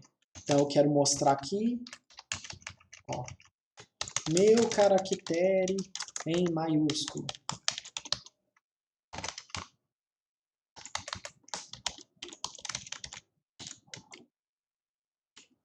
Vamos lá. Primeira pergunta. Isso aqui vai compilar? Não. Por Tem quê? que incluir na biblioteca. Isso. Beleza. Gostei da resposta. Aí, ó. Ele tá falando, ó, o toUpper é indefinido. Eu não sei o que é esse cara aqui. E aí vai dar pau. Então você vem aqui e inclui o CType. Pronto. Agora zero reclamação. Vamos ver rodando? Olha lá que lindão. Tá vendo? Eu escrevi A minúsculo e virou A maiúsculo. E da mesma forma o toLower transforma para minúsculo. E várias outras coisas. Então você não tem que guardar isso aqui de cabeça.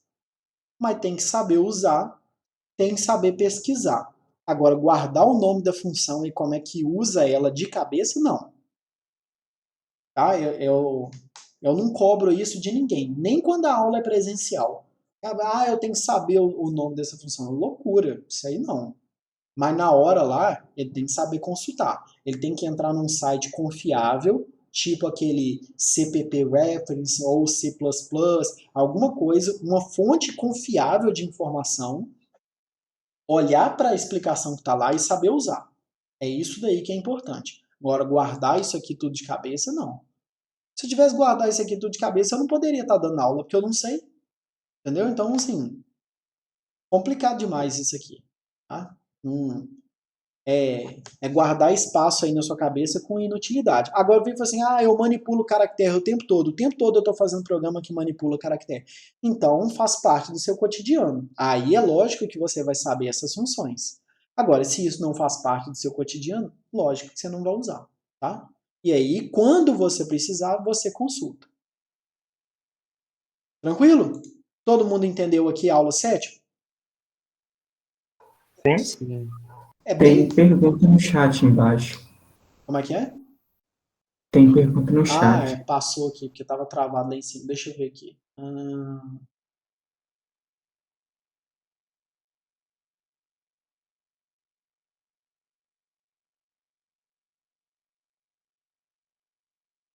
Se tem a ver com a linguagem inglesa não ter acento?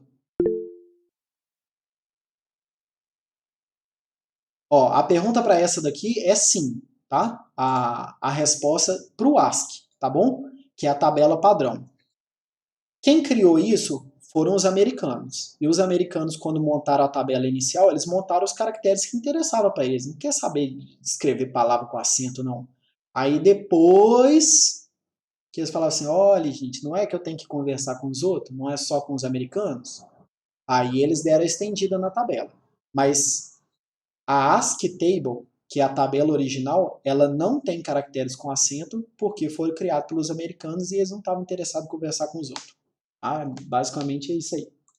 Vamos lá. Professor, não poderia ter to lower? Pode. Ô, Elbert, pode sim. Só que aí, se eu pedir para poder modificar um número que já está, um caractere que já é minúsculo, ele não modifica nada. Aqui, ó. To upper. E vou colocar maiúsculo. Não dá pau, não. Ele só não faz nada. Entendeu? E a mesma coisa para o to lower. Qual que é a biblioteca para caractere? ctype. Essa aqui, ó. Tranquilo? Então é isso aí, gente, da aula 7. Alguém tem alguma dúvida?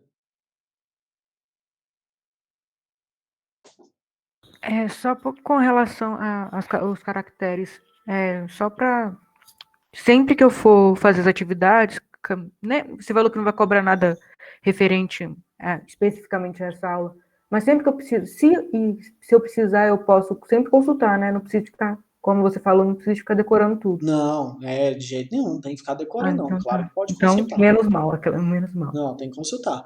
Mas aí você tem que entender e saber a sua fonte de consulta. Entendeu? Não é Stack Overflow. Entendeu? Sim. Stack Overflow não é fonte de consulta na hora da prova, por exemplo. Tá? Então vamos supor, você está lá fazendo prova comigo presencial. Vamos supor, que logo a gente volta aí, supondo, né? Aí você está lá fazendo a prova em consulta comigo. Aí você chega lá no Google e fala assim, como que eu faço tal coisa? Aí abre um site do Stack Overflow. Não, isso aí você não pode não. É outra pessoa fazendo para você. Agora, para poder fazer isso eu preciso de uma função que modifica de maiúsculo para minúsculo. Então isso daí faz parte de uma biblioteca de tratamento de caractere. E essa biblioteca é o ctype. Aí eu posso ir lá no CPP Reference, abrir o ctype e consultar as funções. Isso aí pode. Mas perguntar lá no Google como eu faço para fazer tal coisa, isso não. Isso não é fonte de consulta válida na hora da prova, não. Quando você está fazendo na sua casa, beleza, você consulta o que você quiser. Mas lá na sala, não. Na sala você pode consultar os slides, comigo, né? Eu estou falando de mim, não dos outros professores. Cada um faz como quiser. Comigo, você pode consultar os slides, você pode consultar todos os exercícios que você resolveu, você pode consultar os exercícios que eu resolvi e pode consultar os sites de informação de funções, tipo CPP Reference, C++, esses pode. Agora fazer pergunta genérica no Google, não. Porque sempre tem resposta. Por mais que eu invente uma questão, tem alguém que já colocou a resposta. É impressionante. Professor, como que eu faço para instalar o Visual Studio 2013? Baixa o Visual Studio 2013 e instala. Como assim? Entendi a pergunta, não? Meu Visual Studio eu baixei o 2019. Então, só o que ele 2019 tem dado é mais muito novo. problema. Aí como você tá trabalhando com 2015, eu tô vendo que ele roda bem.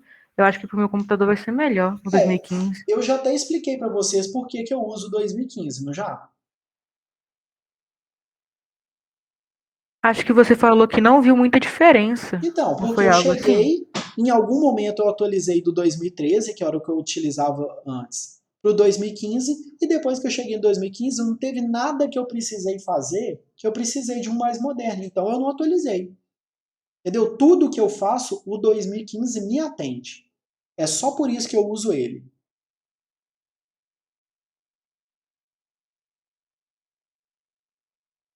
Então eu não tenho nem o 2019, conheço nem a cara dele.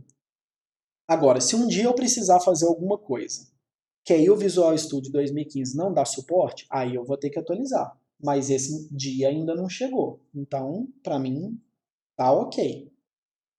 Agora eu não entendi a pergunta não, Bernardo. Se você quiser baixar o 2013, você vai lá, baixa e instala. Eu acho que não tem limitação, não. Tem limitação o seguinte. Vamos supor, você tem o Windows XP. Você não consegue colocar superior ao 2015 no Windows XP. Aí você tem essas limitações assim, porque precisa do framework .NET novo, aí ele não vai deixar. Agora, para trás não tem nenhum problema. Eu estou aqui no meu Windows 10. Eu quero colocar o 2013, eu ponho, sem problema nenhum. O Anakin falando que instalou 2015, deu problema, instalou 2013, está funcionando perfeito. Ótimo. Beleza. Então, onde baixar? Sei lá, vamos achar aqui, ó. Professor, enquanto você procura, eu estou usando ainda, né, o 2019. E sempre que eu faço, eu abro um projeto novo, porque sempre dá problema, é incrível. Eu abro um novo projeto, faço tudo certinho, e na hora que eu vou compilar, fala que dá problema na memória, na identificação do arquivo. Sempre assim. Nunca tem problema no código, porque quando eu, tipo, copio e colo ele e jogo do meu irmão, dá certinho. Aí eu teria que ver, né? Aqui, ó, quem fez a pergunta. Gente, tem umas coisas que, assim, é só você jogar no Google, aqui, ó, Visual Studio 2015 Download. Qual que é o primeiro site? Já é o da Microsoft. Você abre ele, aí tá aqui, ó, você baixa o 2019, que é o mais novo, claro. Ah, você precisa de uma versão antiga? Vem aqui, ó, 2015 e baixa. Entendeu? É isso. Eu não... qual que é o link? Sei lá, a gente não precisa ficar guardando o link das coisas depois que o Google apareceu, não. Entra no Google e pergunta. Entendeu? Não é nem questão de preguiça, assim, não, mas é porque é tão mais rápido você entrar no Google. Olha a pergunta que eu fiz. Visual Studio 2015 Download, que era o que eu queria. Pronto, primeiro site. Não tem segredo. Quando você vai marcar as opções, no caso, aí você não vai instalar, lógico, mas eu vou desinstalar o 2019 e instalar o 2015. Tem algum pré-requisito daqueles que eu tenho que colocar? Só tem uma coisa lá que eu acho que eu já comentei com vocês, mas foi nas primeiras aulas. Se vocês não estiverem lembrando, não tem nenhum problema. O Visual Studio, por padrão, ele não vem habilitado para você programar em C. Você tem que marcar uma opção lá que é C++ para desktop e não sei o que. Eu não lembro a palavra certinha, porque já tem muitos anos que o meu está instalado. Mas é isso daí. É assim, desenvolvimento C++ para desktop. É algo desse tipo. Eu não lembro as palavras certas, mas você tem que marcar esse cara. Tá, beleza. Então, obrigado. Quer ver? Vamos achar aqui, ó. Visual Studio. Vamos ver aqui, ó. C++. Vamos ver se tem alguma imagem aqui, alguma coisa que esclarece. Vamos ver. Qual que é a opção que tem que marcar?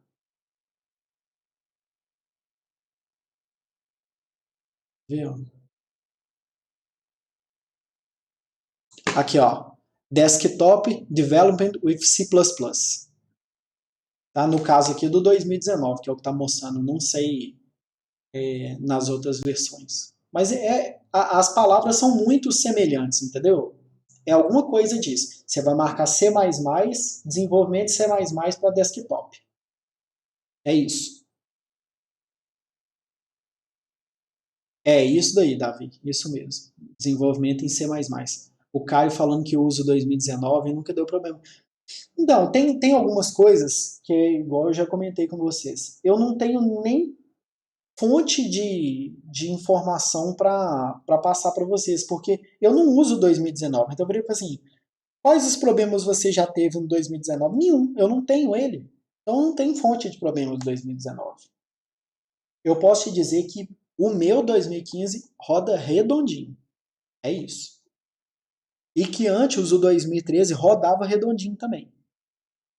Agora, depois disso, não sei. E outra pergunta, né, é do Visual Code. Eu não uso o Visual Code para programar em C. Não uso. Eu uso o Visual Code para poder compilar coisa de impressora, eu uso o Visual Code para poder olhar coisa de site, né, usar Angular, HTML, etc.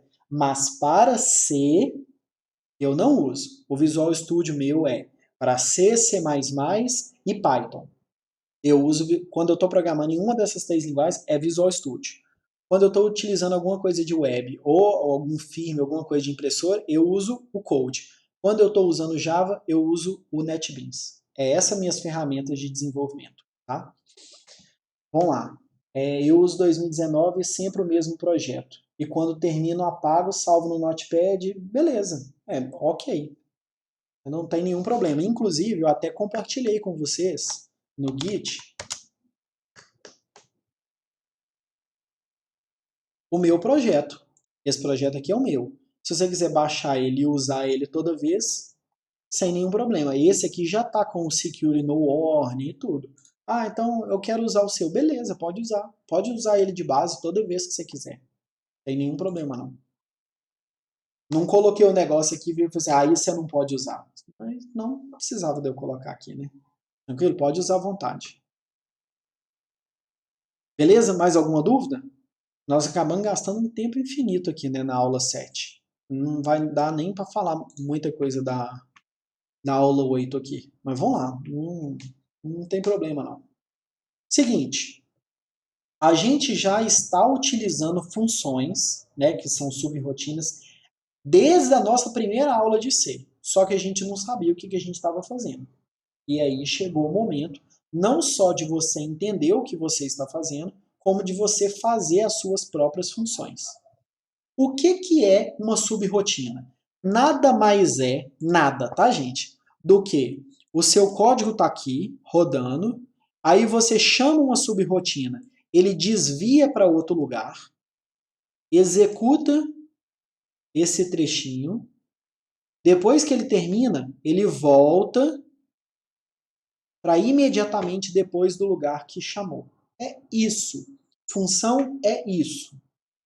Então, para que ela serve? Para você começar a organizar o seu código, para não ficar tudo no main, feio, horroroso, bagunçado, sem reutilizar. Toda vez que você tem que precisar de alguma coisa, você tem que ir lá copiar um pedaço de código. Então, você agora vai começar a organizar o seu código e vai criar trechos de código que fazem coisas bem específicas. E para que isso serve? Para que toda vez que você precise, você chame. Então, printf, por exemplo. Você não tem que colar o código do printf toda vez que você usa o printf. Você só tem que chamá-lo. Então, vamos supor que você tem uma função que fatore. Só porque alguém perguntou ali em cima. Você cria uma função que fatora. Então, toda vez que você precisar fatorar, você não vai copiar e colar o código de fatorar. Você vai criar uma função de fatorar e toda vez que você precisar fatorar, você chama ela. Então, o seu código agora vai ficar dividido em vários bloquinhos. E cada bloquinho faz uma coisa específica.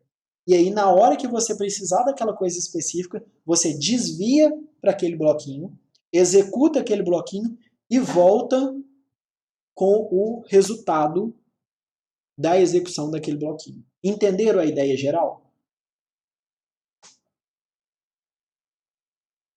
Sim. Uhum.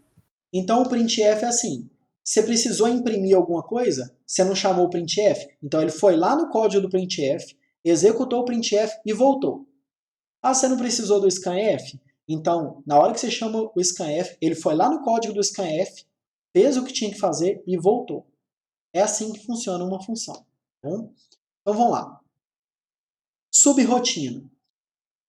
Subrrotina é uma parcela de código computacional que executa uma tarefa bem definida, sendo que essa tarefa pode ser executada, né, que é chamada diversas vezes no mesmo programa. Então é isso. Não tem nada de demais, não. Qual que é a motivação para a gente criar as subrrotinas? Necessidade de dividir um problema em pequenas partes, que aí você coloca cada pedacinho num bloquinho para resolver. Essas pequenas partes, com frequência, elas são repetidas, então ao invés de você copiar e colar, você simplesmente chama ela novamente. E aí o que você ganha com isso? O seu código fica mais organizado, ele fica mais fácil de manter, porque se você precisar modificar uma função, já fica modificado para todos os lugares que usa, sem contar que ele fica infinitamente mais legível. Você bate o olho no nome da função, se o nome foi dado adequadamente, você já sabe o que aquela função faz. É isso. Tá? E como que eu utilizo? Utilizar uma parte do programa em várias partes do meu programa, né? Uma parte de código. Então, eu cheguei aqui e coloquei esse trechinho que faz a fatoração. Tá? Aí como é que eu chamo? Eu venho aqui no meu programa. Eu precisei de fatoração? Então eu chamo ela aqui. Nesse momento ele vem para cá, executa e volta. É assim. Vários programas irão utilizar os mesmos códigos, que são as bibliotecas. Então, por exemplo, printf. printf faz parte da biblioteca do stdio. Você não precisa ver o código do printf, você só precisa usar. Vamos lá. Um programa roda rápido nesse pequeno intervalo de tempo, ele vai na biblioteca, procura por um item, acha, até achar o que está escrito. Guilherme, eu não sei se eu entendi muito bem a sua pergunta, mas é assim, na hora de compilar, tá? Porque quando compila, o seu programa leva para ele todas as funções que ele precisa. Então, quando você usa o printf, você não tem que colocar o código do printf para usar, mas o compilador põe. Entendeu? Ele leva o código do printf para dentro do seu programa. Então, quando você usa o scanf, você só está usando. Mas o compilador leva o código do scanf para dentro do seu programa. Só que você não precisa saber disso. Entendeu? Não sei. É isso que você tinha perguntado? Beleza. E vamos lá. Abstrair a complexidade e facilitar o entendimento do programa, que é igual eu falei com você. Você bate o olho ali num trechinho, num bloquinho, olha o nome dele e fala, já sei o que esse cara faz. E vamos lá. Usar subrrotina, que são as funções e os procedimentos, ela facilita demais a nossa programação estruturada, que é o que a gente faz aqui em C. Qual que é a ideia quando a gente faz uma programação estruturada? Você faz o seu programa, vai refinando ele, melhorando ele, dividindo ele em módulos, em funções, tá? Para tornar esse programa cada vez mais legível, mais organizado e mais reutilizável. E aí você faz isso como? Através de modularização. Você cria um módulo que faz isso, o outro que faz aquilo, o outro que faz aquilo e o outro que faz aquilo. E como que eu faço essas modularizações em C? Através das nossas funções, das subrrotinas. Bom, é isso. Características das subrrotinas. Executam uma tarefa bem definida. Tá? Não funciona sozinho, então deixa eu voltar aqui no meu desenho. Essa função fatorar aqui, ela não é executada sozinha. Eu tenho que chamar ela. Se eu não chamar o printf não executa. Se eu não chamar o scanf não executa. Se eu não chamar a função de fatorar, ela não executa. A função que executa automaticamente é uma única só. Qual é ela?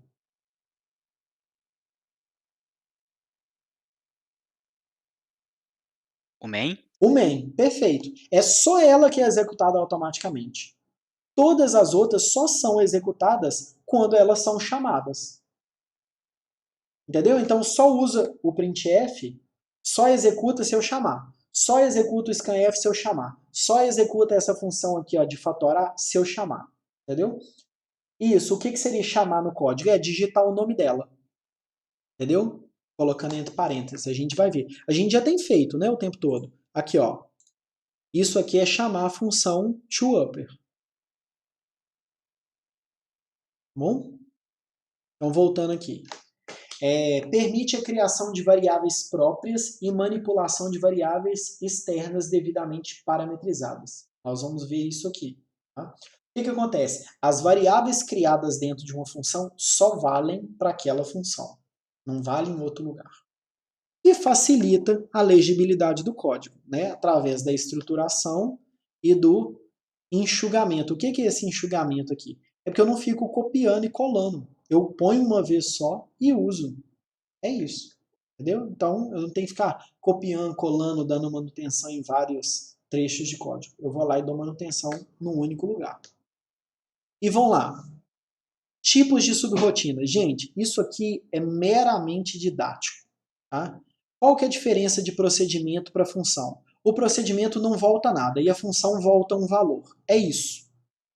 Eu chamo tudo de função.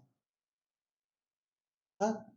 Eu vou usar aqui durante a aula, hoje não tem jeito de acabar com esses slides aqui, eu vou só falar mais alguns aqui, que é o seguinte, eu vou fazer distinção enquanto eu estiver dando essa aula aqui, falando de procedimento e funções, mas mais para frente vocês vão ver que eu vou falar o tempo inteiro função, porque o procedimento nada mais é do que uma função que não volta nada. Então eu falo função o tempo todo como sinônimo. Ah, Leandro, tem diferença entre os dois? Tem diferença entre os dois. Aí você chega e começa a conversar com a pessoa e você vira e fala assim, isso aqui é uma função, o cara vai te corrigir. Não, isso não é uma função, isso é um procedimento. Você até interrompe a conversa com o cara, você vira e fala assim, cara, mas me ajuda aí, né? Tipo assim, o cara tá focando em outra coisa. Enquanto a gente tá aqui aprendendo, nós estamos aqui nessa aula, tá? Aula 8. Eu vou manter a distinção entre os dois. À medida que a gente for evoluindo, eu vou chamar tudo de função. Vocês já vão saber a diferença dos dois. Tá? Então não precisa de eu ficar enfatizando que isso é um procedimento ou isso é uma função. Ô, Vitória, não precisa levantar a mão não para falar.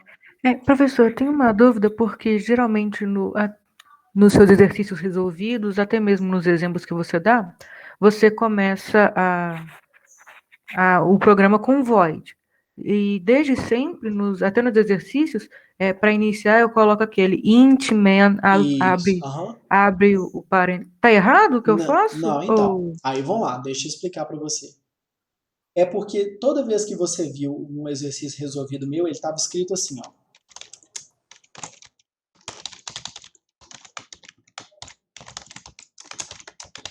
Isso mesmo. E estava assim.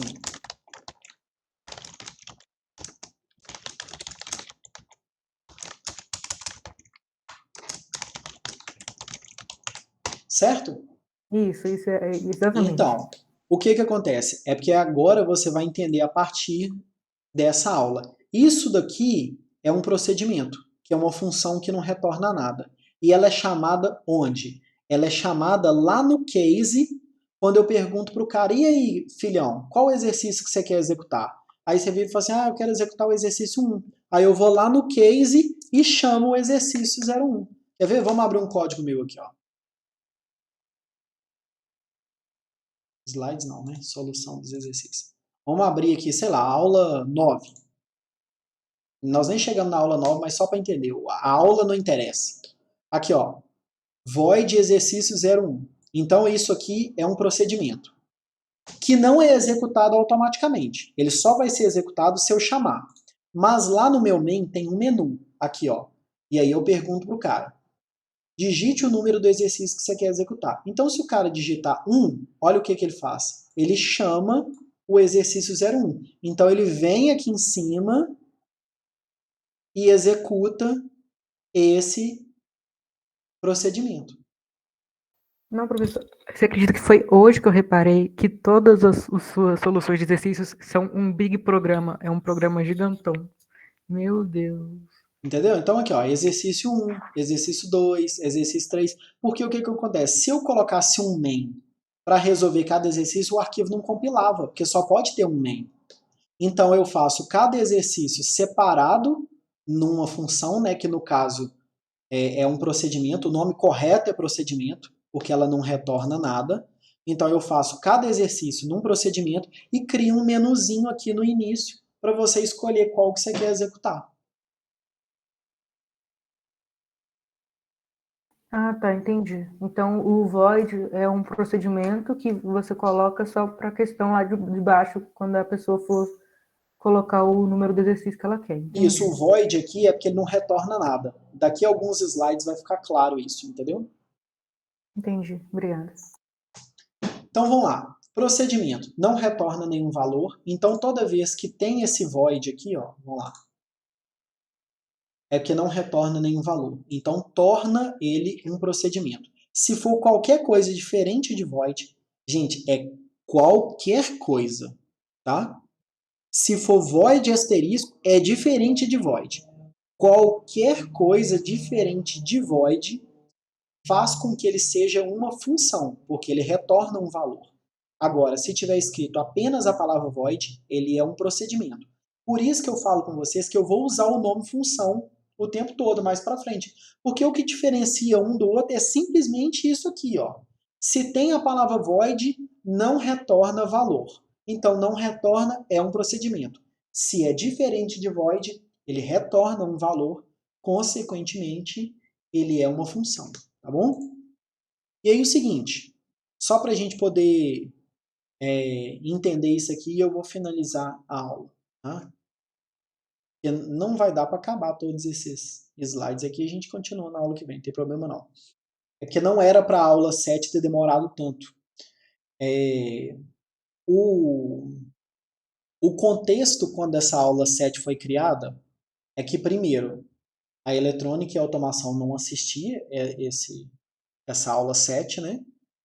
E, na verdade, as nossas aulas não assistiam. E outra coisa, já estava acompanhando junto ali ISL. Então, o cara conseguia entender a aula 7 mais fácil. Agora, do jeito que está andando, fica mais complicado. Por quê? Vocês acabam não tendo ainda o contato com o que deveria ter tido no momento da aula 7. Então, gasta um pouco mais de tempo da aula 7. Mas, beleza, a gente gastou o tempo que achou necessário. O importante é que todo mundo tenha entendido. Então, como não vai dar tempo, eu vou só falar desse slide aqui, mostrar um exemplo e aí a gente finaliza, tá? Vamos lá.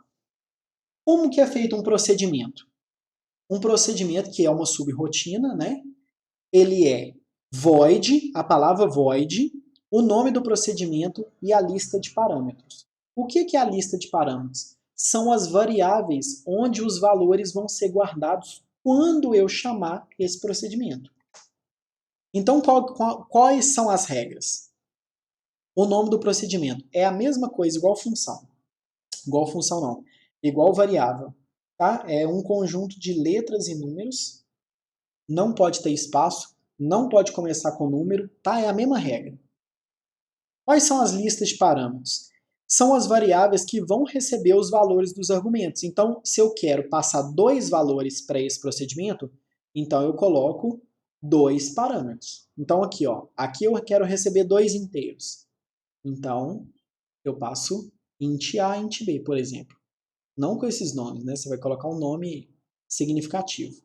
Declaração de variáveis. Todas as variáveis que são declaradas dentro desse procedimento só valem nesse procedimento. Tá? Não vale em outro lugar, é só aqui dentro. E os comandos são os comandos, vocês já estão acostumados. Então, olha só, vamos dar uma olhada nesse imprime maior. Eu iniciei meu programa começa na linha 12. Aqui, ó, o programa começa na linha 12, que é o meu main. Aí o que ele fez? Criou 2 variáveis. Ele criou 2 variáveis, mas quantas variáveis eu tenho no main?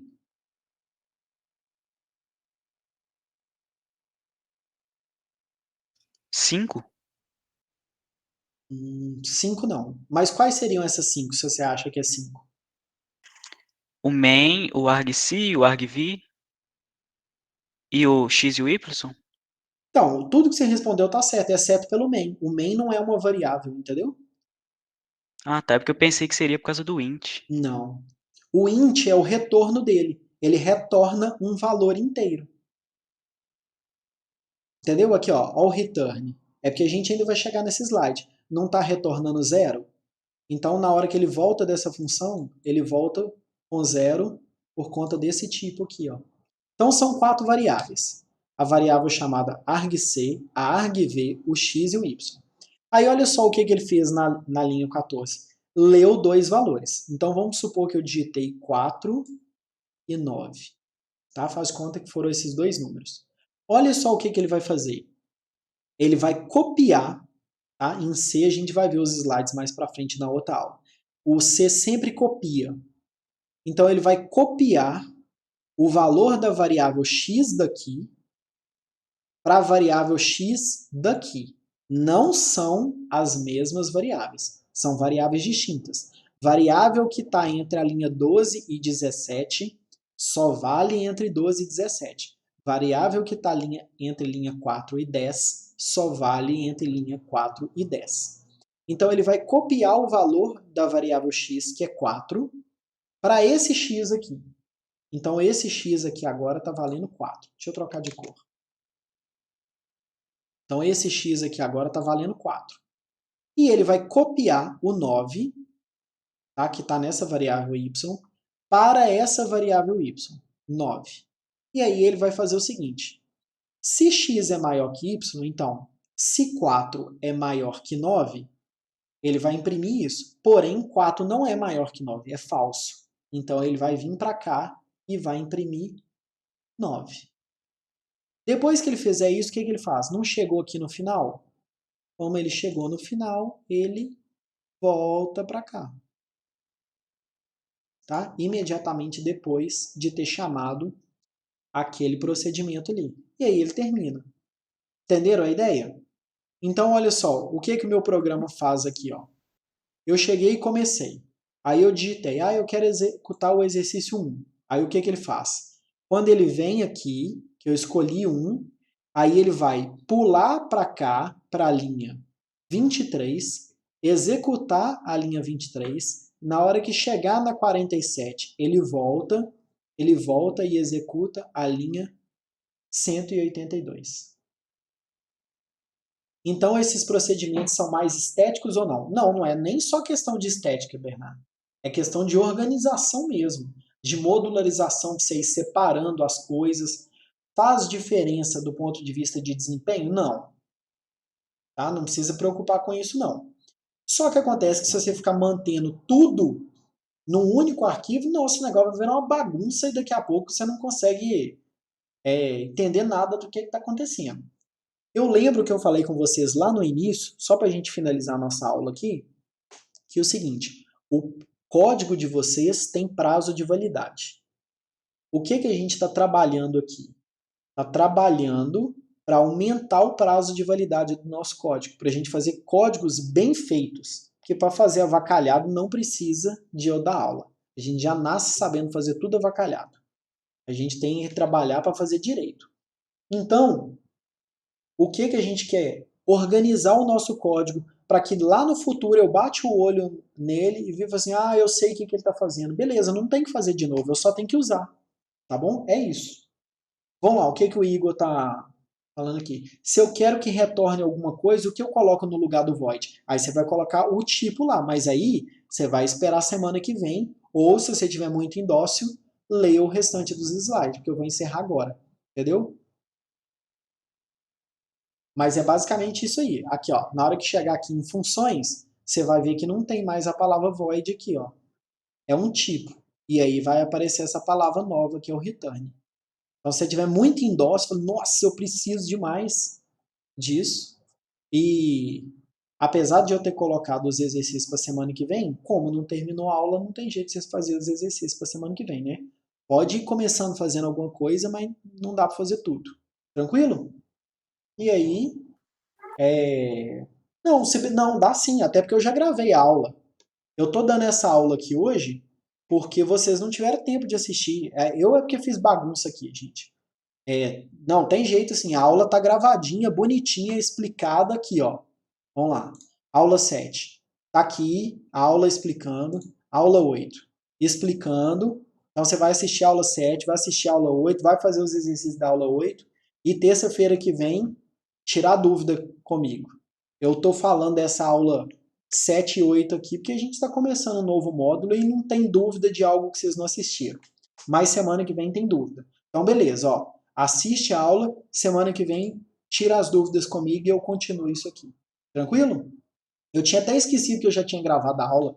Enlouqueci aqui, ó. Nem precisava de eu ter passado tanto tempo aí do final da aula, é porque eu realmente esqueci que a aula já estava gravada. Então é isso, gente. Então vou finalizar aqui. Não esqueçam de marcar presença lá no formulário, hein? Ó, já vou até parar de gravar aqui, ó.